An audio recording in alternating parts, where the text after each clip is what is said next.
The Raiders get their offseason program started today. That plus a whole lot more comes up on Monday's edition of the Locked On Raiders podcast, April 15th, 2024.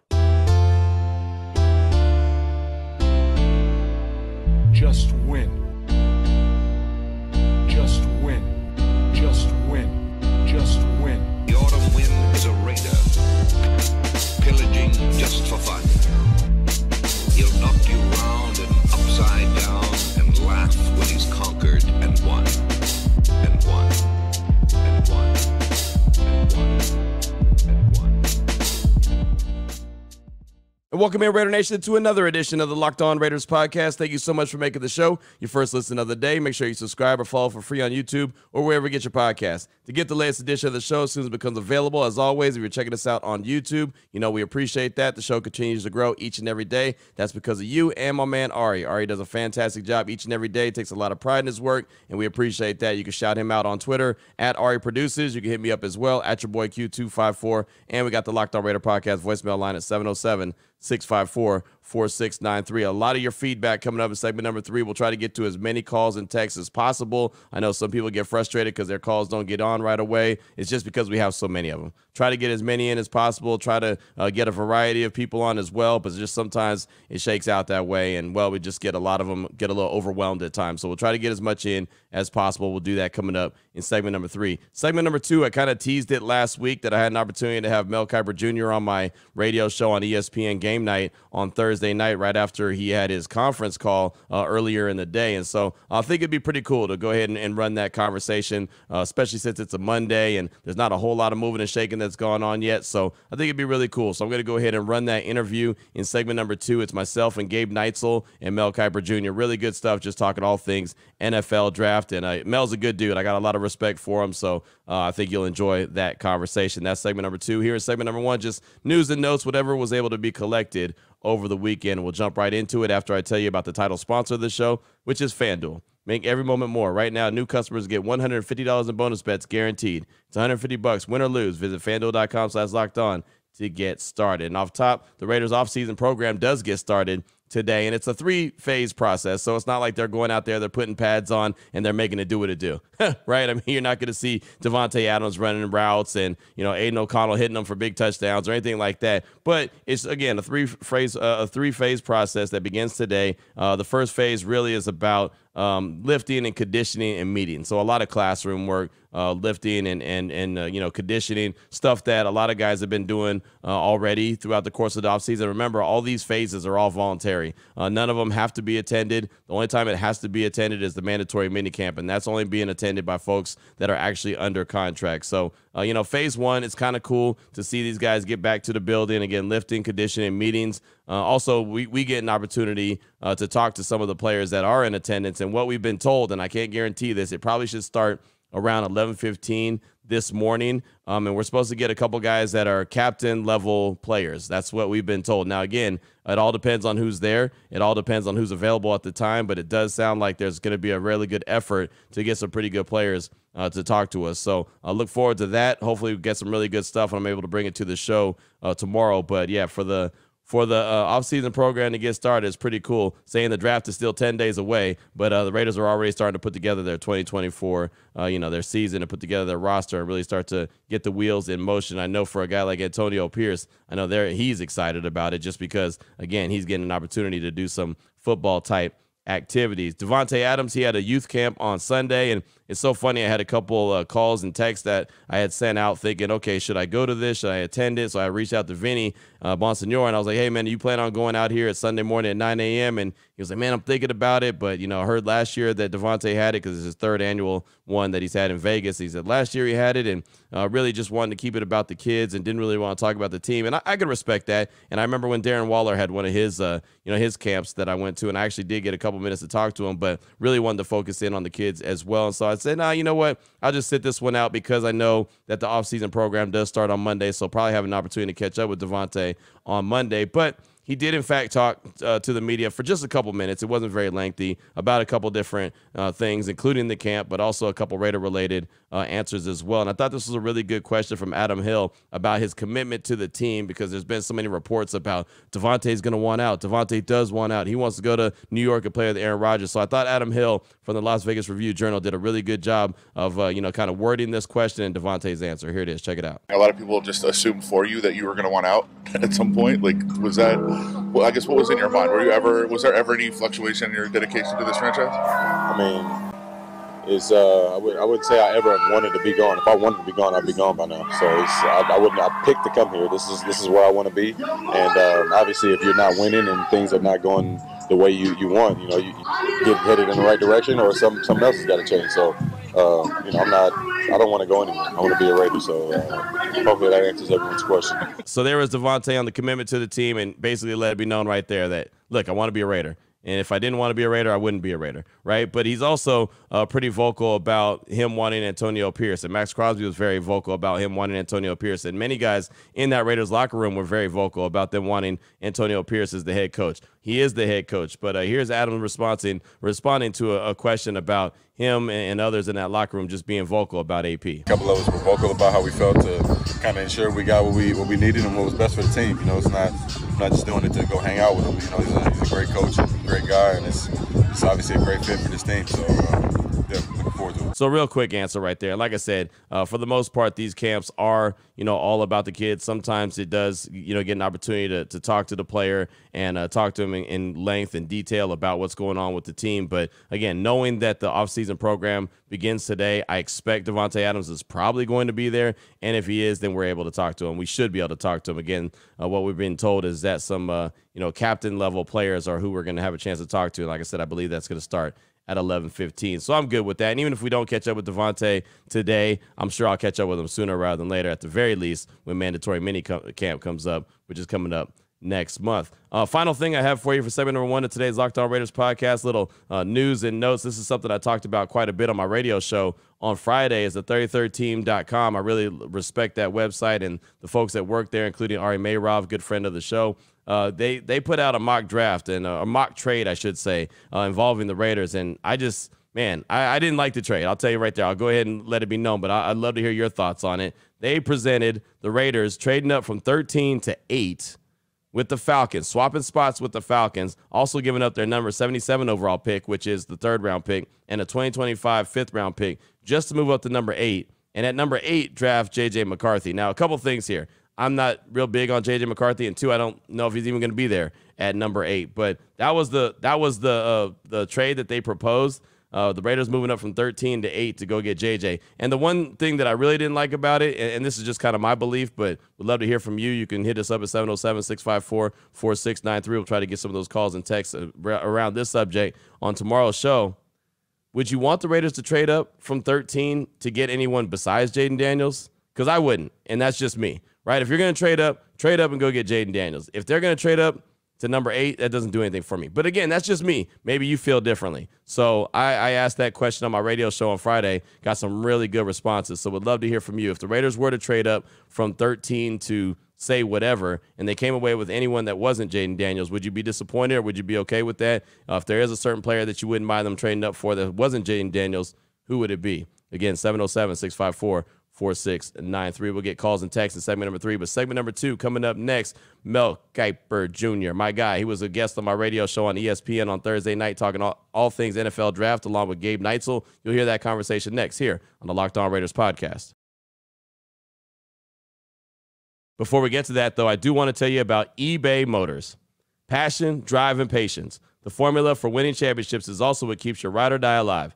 eBay Motors has everything you need to maintain your vehicle and level it up to peak performance. Superchargers, roof racks, exhaust kits, LED headlights, and more. Whether you're into speed, power, or style, eBay Motors has you covered. With over 122 million parts for your number one ride or die, you'll always find out exactly what you're looking for. And with the eBay Guaranteed Fit, your part is guaranteed to fit your ride every time or your money back. Because with eBay Motors, you're burning rubber, not cash. With all the parts you need at the prices you want, it's easy to make your car the MVP and bring home huge wins. Keep your ride or die alive at ebaymotors.com. Eligible items only, exclusions apply. eBay Guaranteed Fit only available to U.S. customers.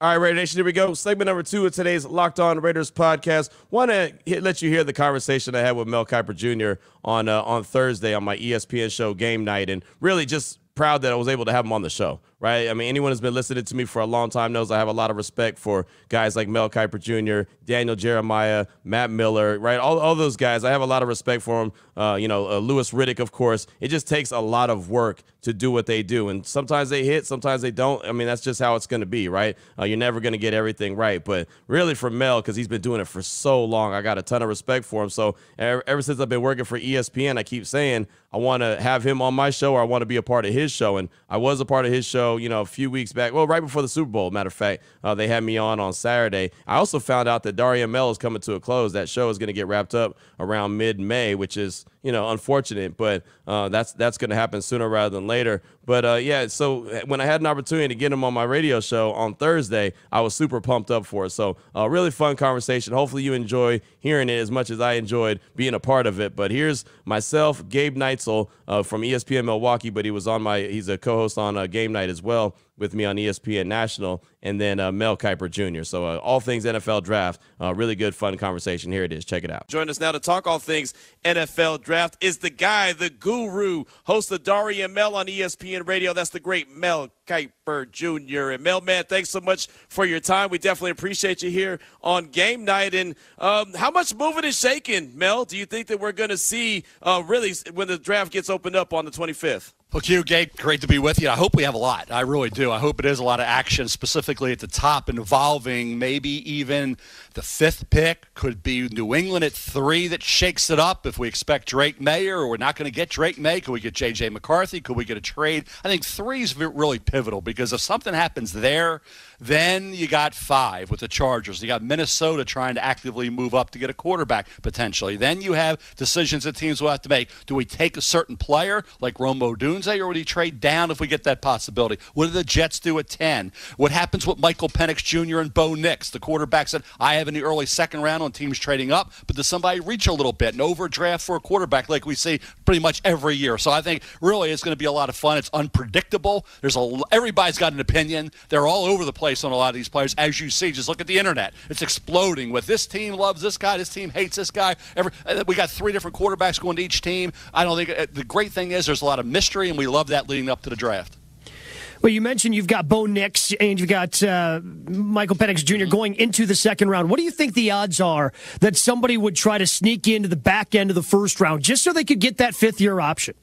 That's a really good point. And that's what I thought about. The problem I ran into, Gabe and Q, was who in the late first round will be looking at a situation where none of these players are that attractive, so I'll move out. I thought with Kansas City, with Leggett, 49ers with the offensive tackle, Baltimore with the corner, Detroit, Buffalo with the receivers, defensive linemen, Arizona, Tampa Bay. I just didn't find one I felt comfortable with, but I can see that happening. Heck, Adam Schefter talked today about, hey, it would be a Michael Penix Jr. and Bo Nix could maybe both go in the first round, or one certainly will. The other one doesn't. That would get 5 in the first round. So we'll see. I think Michael Penix Jr. is going to be interesting. If the medical is okay, if you can reconcile that with the 4 injuries he had at Indiana, shoulder and knee, the way he throws the football, the way he played at Washington the last 2 years, the Senior Bowl week, everything about him screams potential first round if the medical's okay. But I figured, okay, let's put him in the early second on a team trading up. Same thing happened with Will Levis last year. We were projecting first round. He dropped into the second day. Tennessee went up from 41 to 33 to get him. So I've followed a similar approach to that with the 2 trade-ups, the Giants going up to get Bo Nix, and the Rams going up to get Michael Penix Jr.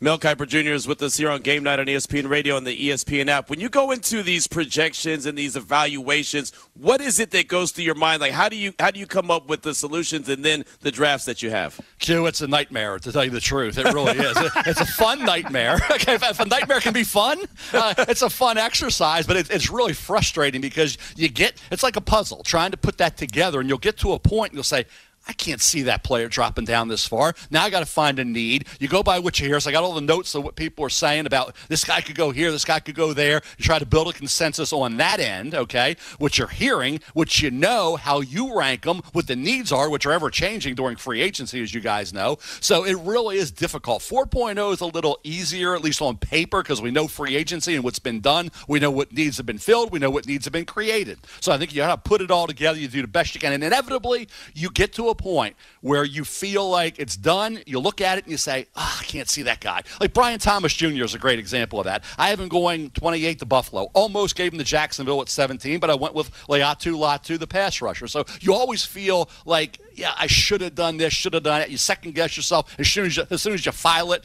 to ESPN.com, but you got to let the chips fall where they may, because guess what? At the end of the day, trades are going to affect everything, and all these mocks will go by the boards. The Bears are one of the more interesting teams to me, Mel, because they have 2 top 10 picks. You have them taking Rome Odunze at wide receiver, despite them making the big move this offseason to acquire Keenan Allen. Why do you think wide receiver would be a possibility for the Bears there? Well, you look at bringing in Caleb Williams, and you have certainly DJ Moore. You have Kmet. You have a veteran who's had some injury issues in Keenan Allen. So that's why the young receiver like Rome Odunze, if he's there, it's a no-brainer to me. I mean, you run that card up if it's Rome Odunze's there. If he's not is when it gets interesting, because the Bears could go offensive line, they could go pass rusher opposite Montez Sweat, or they could trade out of there because guess what? They had no second-round pick. So if Odunze, who is, I think, the 5th best player in this draft. So if you're getting him at 9, you feel really good about that. If he's gone, do you take an offensive tackle at that point? Joe Alt will probably be gone. Do you take you already took the right tackle last year, right? So you look at the left, Fashanu, a little high for him. Do you take Jared Verse? Do you take Latu? Could be a little high for both. Now, if you can reconcile the neck with Latu, but he played 2 years, so if you feel good about that, you can maybe take him, put him opposite Sweat. So I think the Bears become really intriguing. Number one, if Odunze's there, and do they take him? I think they would. If he's gone, do they take somebody or trade down and try to get that second-round pick back? Again, we're talking with Mel Kiper Jr. here on Game Night on ESPN Radio on the ESPN app, talking all things NFL draft. When it comes to different position groups, which one do you think translates to the NFL a little bit easier? Easiest position usually when you think about the pass rusher off the edge, as long as you have bend and you can get that secondary move. And that's the problem with the guys this year. You look at Latu. He's the best, but he has the neck. So Latu's going to be, I think, an immediate impact performer. Aiden Hutchinson had 9.5 sacks his rookie year, right? He came right in. Boom. He was a star. Trayvon Walker, we knew needed some coaching. It took him till year 2. So Latu seems like he's ready, okay? Jared Verse, as long as the tightness in the hips don't bother you, and he can still get around that corner, and he can close. He's a powerhouse. He plays hard. I think when you look at Dallas, Turner is the guy. He has everything you want except the counter move. He's got to develop that. So he's one that maybe takes till year 2. But I do think if you have, like Latu, all the tricks in the book, like you can pull out a lot of different moves to get to the quarterback. He's slippery. He's got incredible bend. He gets it. He's a natural edge pass rusher. So I would expect him to go right in and be a factor immediately. And I think when you look at the offensive linemen and you think about what they're able to do, as long as they're fundamentally and technically sound, they should be able to have an impact right away. And you see that immediately. I think the Steelers are going to be interesting. They've had a center forever, guys. You go back to Mike Webster, Dermontti Dawson, Pouncey, and now you got a chance for Graham Barton from Duke. If they can do that, solidify that position, it's been head coach and center forever with the Steelers. Okay, you go forever. Head coaches, great forever. Centers, great forever. We don't have many going back into the 60s. Now you got to get the center. It's going to be interesting to see if Graham Barton's there. Do the Steelers take him, or do they take a wide receiver that they usually wait maybe until the second round to take? Mel, Iowa had their pro day earlier this week. Cooper DeJean, who had the broken leg of defensive back, broke his leg back in November. What did his pro day do for his draft stock? Well, I talked to people a couple months ago, Q and Gabe, and they said, hey, DeJean, he's got to work out. We got to work out. You've seen him play, and you know he's a great athlete. He's physically gifted. Well, we got to see him. Got to get a workout. Well, he had the workout. He ran great, tested great. To me, back from the injury, if you loved him before and you were concerned about that, you got to put him back in. I gave him 17 to Jacksonville over Brian Thomas Jr. If he gets past there's plenty of teams. The Eagles at 22, Arizona at 27. Plenty of teams could look at him. And to go back to Q, your question about position, I skip running back because we don't have any in the first. We may not have any in the second with Jonathan Brooks from Texas coming off an ACL. That's the easiest position to play right away. As long as you can protect the quarterback and pass block, and we know Brooks can. He's very adept at that. As long as he's healthy off the ACL, he would be a guy that can get it done. Jalen Wright from Tennessee I really like. Some like Trey Benson. But running back, give them the ball and let them go as long as they can protect the quarterback and pass block. If they can't do that, they won't contribute. But if they can do that, give them the ball. It's an instinctive position. Give them the ball and let them go. And I've had running backs from past years in the NFL scream at me, hey, it's been proven out. Running backs can come right in and play better as a rookie than they'll be expected to play when he got tread on the tires in their 6th year. Mel, we saw the defensive tackles that are in the league already, the veterans, get paid. They got paid a lot of money. Is that going to increase the value of a Byron Murphy because, well, he's on a rookie deal and he still looks like a dominant player? And he's the only one, too, that's really solidified that spot. And it took me a while to really put him in that first round because I kept waiting. I knew the talent, and he had Sweat next to him who was going to occupy and be that run stuffer. And he had a couple defensive ends that were veterans. And I didn't see the consistent productivity. I didn't see the consistent domination or disruptiveness that you want to see from a guy with that skill set. But he did get hurries. It was kind of like Trayvon Walker was as a defensive lineman at Georgia.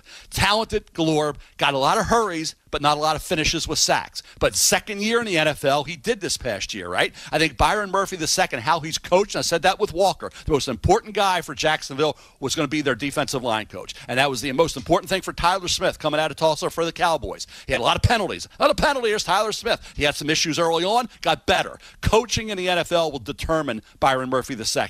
If he's coached properly, technique, and getting after the quarterback and all the tricks of the trade he can develop, he can be a great defensive tackle. Mel, we'll close out with this. The Caleb Williams, the Chicago Bears, I feel like that's set in stone. How much set in stone do you believe Jaden Daniels is to the Commanders at 2? I believe it's locked in. I would be shocked, Q and Gabe, if they took any quarterback or did anything other than take Jaden Daniels. They got to get a quarterback. If they took Drake May or J.J. McCarthy over Jaden Daniels, are you kidding me? Jaden Daniels is the only quarterback in this draft that was perfect from start to finish. And he had no defense at LSU, and he had a run, throw, and he never got hurt. He didn't get fumble. He didn't fumble. He didn't throw many interceptions. He was balancing aggressive football with not being able to not turning the ball over and being a game manager. When you're a game manager, you're aggressive, and you do all the great things, and you're perfect. How can you not take Jaden Daniels at 2? No, there's no doubt. There's no doubt about that. I know there's a lot of teams out there that would love him. It looks like he's going to be a Washington Commander. He's Mel Kiper Jr., host of Daria Mel, also ESPN NFL Draft Analyst with us here on Game Night. Mel, fantastic stuff. There's a place for you here on Game Night. Anytime you want to join the show, man, we definitely appreciate you. Q, Gabe, I'm good for every night, so let's mark it down. The rest of the year, okay? Every night. Done deal. Don't tell us. Somebody may disagree, but I'm sick of Kiper. Let's give him a vacation, okay? Negative. You're in. Appreciate you, guys. Take care, man. At 9, man. Mel, we're going to take that card. We're sprinting to the podium to turn in that card. Facts. Great job, guys. Appreciate it, man. So that was a conversation. That was fun, and you could tell Mel had a great time, and he's like, hey, man, sign me up for the rest of the year. I will. You know, like I told him, don't tempt me because I'll definitely do that and hopefully get a couple opportunities to get him back on the show a few more times before the NFL draft, or at least one more time, get a chance to chop it up with them before the NFL draft. It's just a wealth of knowledge. It's ridiculous. I mean, the things that this guy knows, you could just shoot any kind of name at him, and he's like, oh, yeah, that guy, he's probably going to be a third-round pick from so-and-so, breaks down his strengths and weaknesses. It's amazing of all the knowledge that he really has and how effortlessly he makes it look. It's a lot of work that he puts in, but he makes it look pretty easy. So I got a lot of respect for the great Mel Kiper Jr. Coming up in segment number 3, your calls and text. Draft that Locked On Raider podcast voicemail line, 707-654-4693. Before I get to that, though, I do want to tell you about a couple great sponsors here on the Locked On Raiders podcast, including Monopoly Go. And I've been told I'm a competitive person. Actually, I know I'm a competitive person, right? I want to win at everything. Matter of fact, I was on a debate show on our sister station, ESPN Las Vegas, and we ended up tying. And I was like, wait, hold on. How do you tie? I was so angry about a tie. Like, I'd rather take the L than a tie. So I started calling them. I said that they did me like Jason Kidd when he was a rookie in the NBA, where that he had to be the co-rookie of the year with Grant Hill. Like that, you don't have a you don't have a tie, right? you pick a winner or a loser. I'm getting fired up thinking about that. So let me get back to Monopoly Go. I do have a competitive side, as you can clearly see. My competitive side is a big fan of Monopoly Go, and I'm sure you heard of it. It's been downloaded over 150 million times. It's a great twist on Monopoly where you could play it not once, but hundreds of Monopoly boards in crazy locations, building up amazing cities that bring you big money. And the best part is messing with my friends. I can charge them rent on my iconic properties, just like the classic Monopoly. I can also rob their vaults of riches for myself. And the leaderboards show me who the biggest Monopoly tycoon is, which is always going to be me. It's not just my competitive side that loves it. Your team and you could team up and do it and have a lot of fun and get competitive with it as well. Get in the game, join your friends, download Monopoly Go now, free on the App Store or Google Play. I also want to tell you about the title sponsor of the show, which is FanDuel.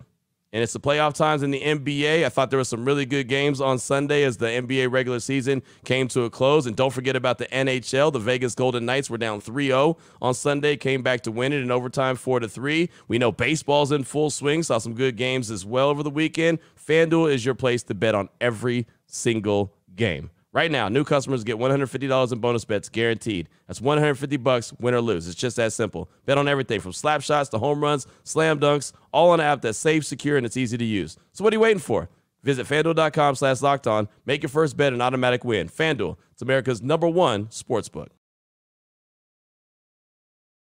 Here we go, Raider Nation. Segment number 3 of today's Locked On Raiders podcast. Your calls and text draft that Locked On Raider podcast voicemail line, 707-654-4693. Let's get a call from Raider Eddie in Denver. He's calling to talk about Thursday's show and what he'd like to pump the brakes on when it comes to the upcoming draft. Here he is, Raider Eddie in Denver. Hey, Q, what's up? This is Raider Eddie in Denver. Hope you're doing well. I really like this podcast today. This is Thursday's podcast. You had Adam Kaplan coming on. And he talked a lot about the Raiders roster. He talked a lot about grades that some of the NFL GMs and teams may have on quarterbacks. And he also talked about the importance of the Raiders building their trenches, especially their offensive line. So I really appreciated his perspective. I think I really would like for us to pump the brakes on Michael Penix Jr. I know that's kind of one of your preferred guys, Q. But one of the things that we've talked about that you've mentioned as well, when it comes to Aiden O'Connell, he doesn't move that well in the pocket, and he also doesn't really create outside of the pocket while on the move. And it's also hard for him to pick up 8-10 yards if we needed him to do that for a first down. You've mentioned that. The whole Raider Nation has mentioned that. Penix doesn't solve that problem, Q. He only ran for 8 yards for the whole entire season last season. He's not a guy that's able to really run a whole lot to pick up first downs. I know he's athletic. I've seen some of the tape. I know he ran a 4.6. But Q, you say this about other quarterbacks. If the guy hasn't done it, how am I going to project that he's going to do it in the future? I don't think we should make excuses for Penix. You know, Adam Kaplan mentioned, Penix isn't a guy that throws well under pressure when he doesn't have his feet set. He doesn't throw well when he has to get outside of the pocket. I saw that myself. And when he does run, a lot of times he's going to slide very early to avoid hits because he can't take any more hits, Q. I've seen the tape on him. So I just don't know why all of this hype on Michael Penix. I do see him more as a second-round pick. I love the idea of the Raiders taking a beast right tackle in the first round. I love the idea of a beast guard in the second round. And I actually like the idea of upgrading running back with a third-round pick. There's a guy out there by the name of last name of Benson, the best running back out of Texas. Looks like he could be a bell cow type of guy. If we upgraded O-line and running back with our first 3 picks, Q, I think that could help us on the offensive side of the ball. And I think it could also help our defense stay off the field. So I like that combination right there. Just want to get your feedback, Q. I don't mind disagreeing about Penix at all. I'm just trying to calm down some of the hype and just bring in my own opinion. Feel free to disagree on that, Q, and love the show. I'll continue to listen. Thanks. Raider Eddie, thanks so much for the call, my man. I'm liking what you're saying, and, I'm good at the Raiders passing on Penix at 13. I really am. I think he's a good quarterback. He's my QB number 2. But if they were to pass on him at 13 and go get a stud offensive tackle or go get a stud cornerback or go, just bolster the team, I'd be okay with that, and roll the dice and seeing if he's still there in round 2 or even trade up in the back end of round 1 if at all possible. I'd actually be okay with that, right? I mean, again, that's what I did on the Locked On mock draft. I passed on him at 13 and he didn't get drafted at all in round 1. Now, again, that doesn't mean that that's what's going to happen in the real draft, but I mean, I'm good with that, right? I mean, and as far as, his athleticism, he's an athletic dude. He made plays with his feet. He was able to make plays with his legs when he was at Indiana, had a couple freak injuries. That's where all his injuries happened. But, all the injury concern and everything, that's also very valid. But if you go get a stud offensive tackle, especially a guy like Fuaga, ain't going to get me upset, right? I think that'd be a hell of a pickup for the Raiders, who have a desperate need at that right tackle spot, something that they haven't had solidified in a very, very long time. Raider Eddie, thanks for the call. I appreciate you. Up next, got a text from Brent from Boston. Pretty lengthy text. Said, what's up, Q? Brent from Boston checking in. Just want to share my thoughts on our quarterback situation and what I think we should do in the draft. Let me start off by saying I'm writing this as a person who's comfortable with our current quarterbacks, meaning that we can win games with them, but not confident we can win games in the playoffs with them. I think they can get us there, but barely. I am all for trading the farm for Daniels, the farm being our next 3 firsts and our next 2 seconds also. I think it'll take at least that to get it done. If the Daniels moves doesn't work out, then my approach for our first-round pick would be Penix, but not trading back up into the first to get him, but trading back into the first and acquiring some additional picks while still being able to get him. I think the run on quarterbacks early in the draft will make the Raiders pick at 13 very desirable for multiple teams looking to move up for their guy. As always, Q, appreciate all you do for the nation. Keep up the good work. And Raiders, that's Brent from Boston. So what he's saying is trade back from 13, pick up some more draft capital, and then draft Michael Penix. And that's an approach. That's not a wrong approach, right? I mean, the thing about it is, even though it sucks that the Raiders are sitting there at 13 because, the prize that they really want is Jaden Daniels and they've got to make big drastic moves to get him.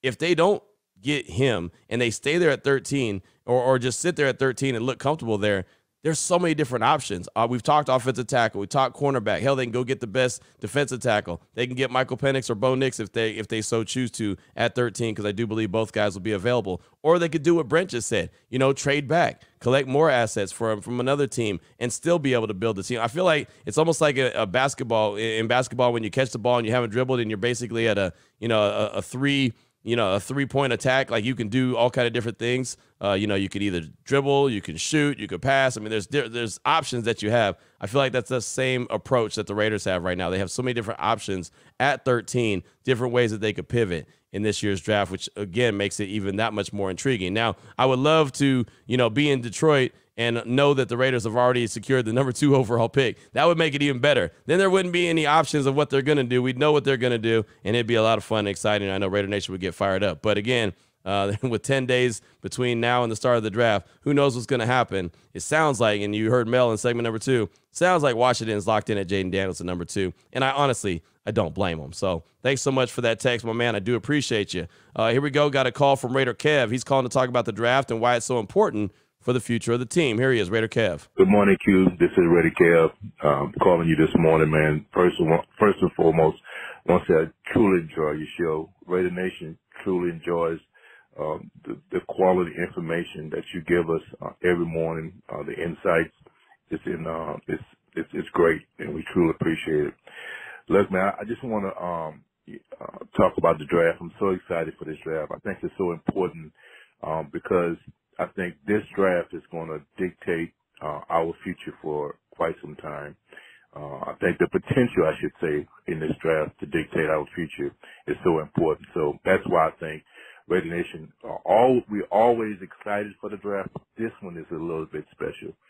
I want to focus on Daniels again. I know it's been talked about, both good and bad. People are doubting the possibilities right now. Really, I want to say this. The people who say that giving up number 1s and number 2s, multiple number 1s and number 2s to move up, is a lame idea. It's not a good practice. Understand this. If that works, if we do land him, giving up number 1s, definitely, that's like giving up high 2s, because that means that we will be successful and we won't be drafting high anyway, okay? Giving up number 2s, that's just the cost of doing business. My only concern is if giving up multiple number 3s is part of the picture. That's where your team building is at. Number 2s, number 4s. I mean, not number 2s. Number 3s and number 4s and number 5s. That's where you build our team. And if you don't believe me, look at our roster.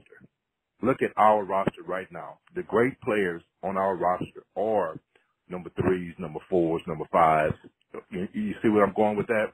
So the idea of giving up high draft picks to go get our guy, to me should be live.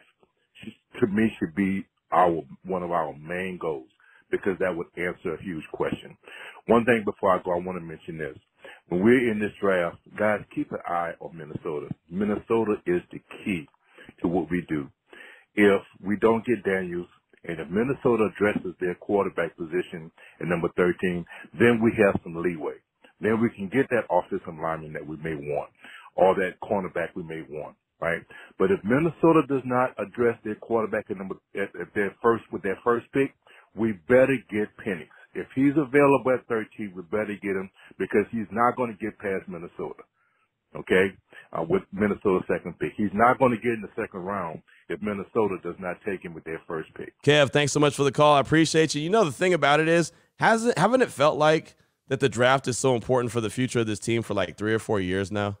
Right? I mean, no joke. I remember 2019, right, when they had 3 first-round picks. Like, that was the year. You want to really turn this franchise around, hit on that draft. And they did hit on guys in the later round. Obviously, Max Crosby came out of that 2019 class. Hunter Renfrow came out of that 2019 class, right? I mean, there was guys that you're pretty happy about, you know, where they are in that 2019 class, including Josh Jacobs, who is no longer with the team. But, man, missing out on those 2 first-round picks, missing out on Cleve Farrell and missing out on Jonathan Abram, and only hitting on Josh Jacobs really set the team back. And then it's like, okay, you got another opportunity in 2020.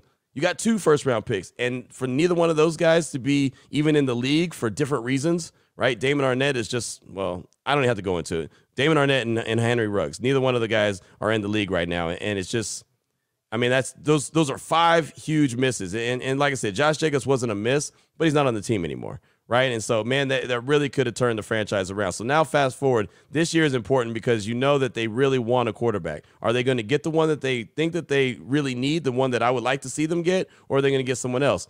And this roster is actually in a really good place right now. There are holes, like Adam Kaplan said on this show a couple days ago. There are holes that they need to fill. But, man, I mean, I said it before. If they have to go out and compete in Allegiant Stadium today, right, I think that they could win a game. Right, with the quarterbacks that they have, Aiden O'Connell and Minshew, and the defense that they have, I think that they could win a game right now. I just think that they're in a really good place and a really good position to potentially take their team from being good to potentially great if they get the right signal caller. Thanks so much for that call. I do appreciate you. We'll get one more text as we wrap up the show. This was from Assassin's Ghost. Hey, Q. The Assassin Ghost here. A few weeks, maybe a month ago, there was a report that Adam Peters told Jaden Daniels he was a 4th-round pick years ago.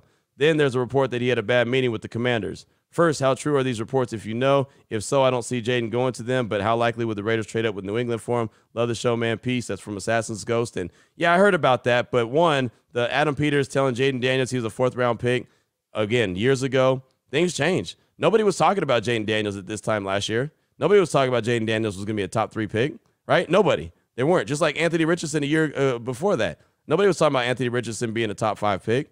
People thought you were going to get Anthony Richardson in round 2 or 3. So things changed. Jaden Daniels busted his tail off to get in that conversation, go win the Heisman Trophy, and now potentially be the number 2 overall pick. So regardless of what Adam Peters might have said, then I don't think any of that matters. And Jaden Daniels, from my understanding, is meeting with the Commanders today and tomorrow. So we'll find out how those meetings go. But, again, it sounds pretty close to being almost a done deal that Washington's going to get Jaden Daniels with that number 2 overall pick. Now, of course, 10 days before the draft, anything could change, anything could happen, but we'll see. You know, I thought about this over the weekend. We'll close out with this. I thought about what if Jaden Daniels really didn't want to play for Washington, and what if he, you know, tried to pull a power move and say, I want to play for the Raiders. What if the Raiders were to trade to, say, number 3 to New England, and then Washington goes to trade, or not trade, but Washington goes to draft Jaden Daniels, and he's like, no, I'm not gonna play for you. I want to play for them, and kind of pushes the needle that way. Like, could that be a power play move?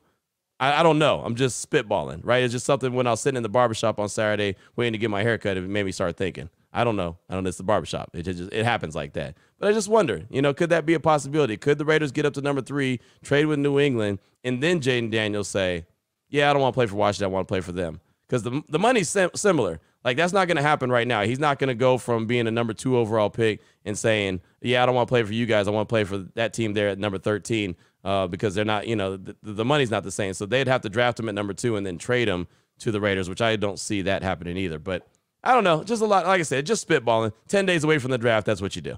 Right? So it's just something that I thought about and I thought I'd pass along as well. Maybe I'll talk about it on my radio show later on this afternoon. But again, today's the 15th. Not only is it tax day, make sure you handle your taxes, but also it is the offseason program starts for the Silver and Black. We'll be at the facility talking to a few of the players starting around 11:15 this morning. Whatever good stuff we get, of course, will be on the show tomorrow along with calls and texts. Got plenty of them still to get to, news and notes and conversation as well. We'll do it all on tomorrow's show. So until then, Raider Nation, take care of yourself, take care of your family, love on your family. Most importantly, as always, just win, baby.